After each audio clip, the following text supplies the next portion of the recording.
Today we're going to be working on crate games. This is my 7-month-old puppy Whisper, and she's pretty good at crate games, but I would like them a little bit better. I teach crate games for 2 different reasons. Whisper, come. And one is to teach my puppy control, self-control. And the other is to help them with their start line.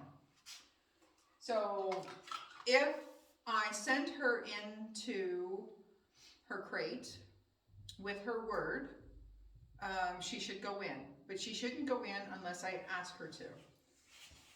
Whisper, whisper, good girl. Whisper, good girl. Box.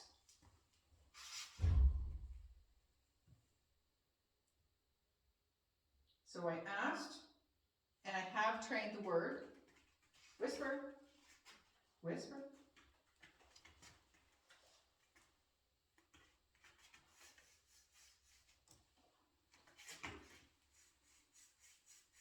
Box.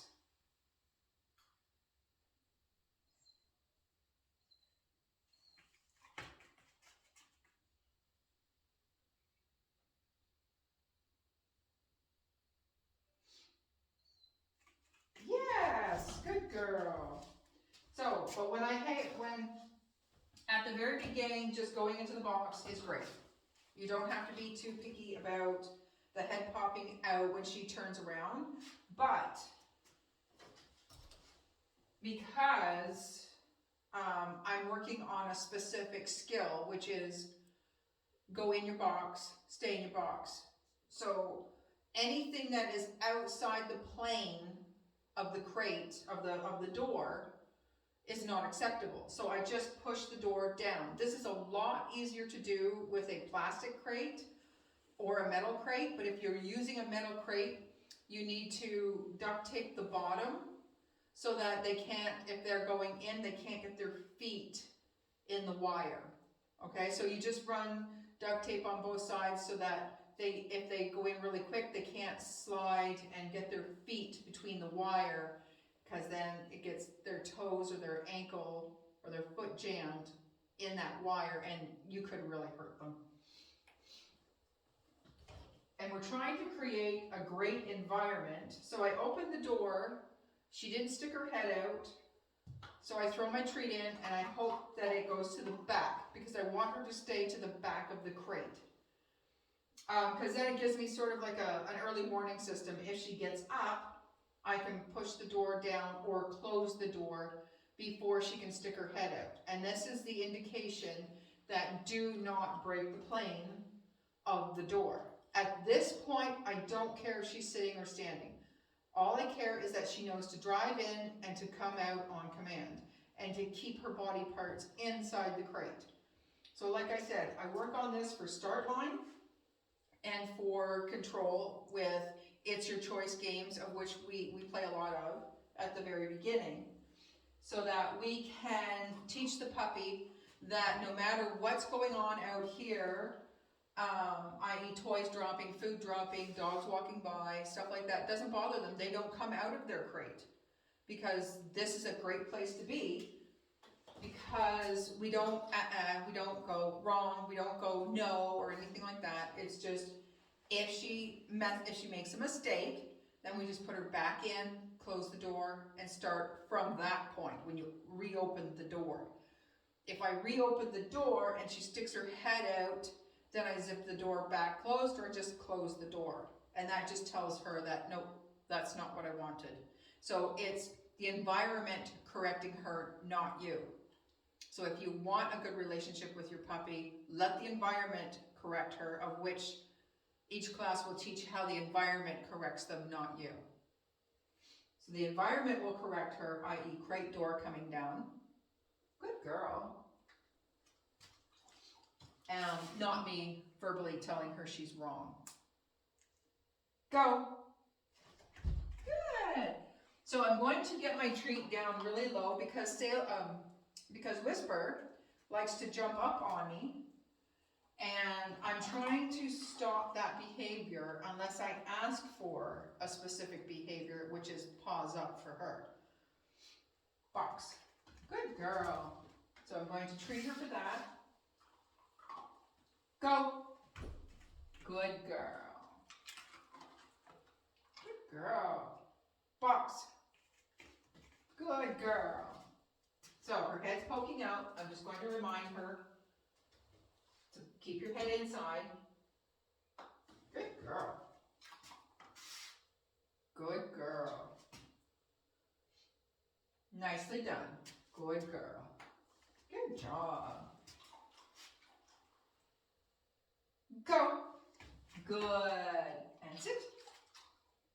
Sit. Good.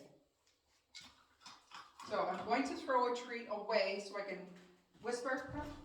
Good girl. I'm going to throw a treat away so I can tip the box up so she doesn't go in by accident. Okay, I'm not asking for her to go in at this point because we're going to work on another part of It's Your Choice. And what that entails is not the crate. And then I'll put the two of them together. Okay, so this is how this works. And I will show you a little closer. All right.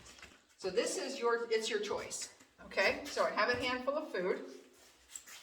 And I just sit down. You can do it from a chair. You can do it from anywhere. So I want her to mug my hand.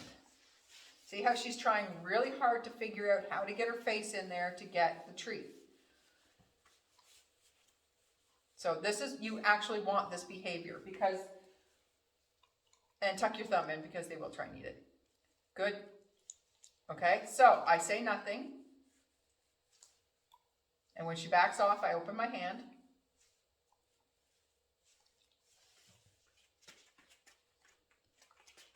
So as soon as she backs off my hand, I give her a treat. The food in this hand is never available. This is why I treat her with the other hand.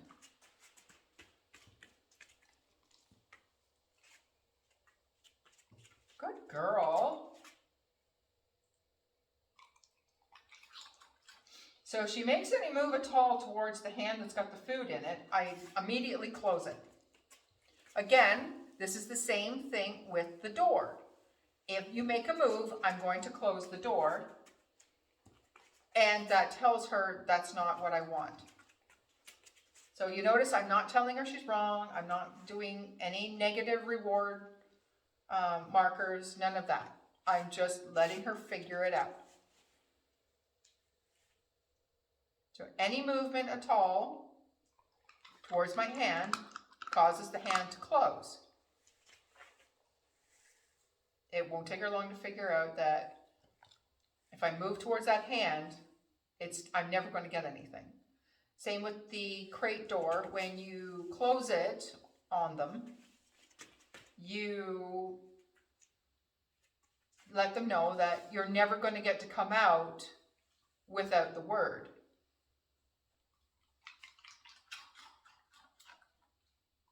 Good girl. So how we graduate this is we put it on the floor. Change the game. Now, I wouldn't do this right away. I wouldn't put it to the floor right away, but just to show you how you progress. All right, so there's food in my hand, and I'm slowly going to sneak it to the floor, and I'm going to cover it. Ouch, toenails. So as soon as she backs up, I'm going to lift my hand. Good girl. Good girl. I'm going to take one from the pile and give it to her. She moved a little bit towards the pile, and I probably should not have treated her.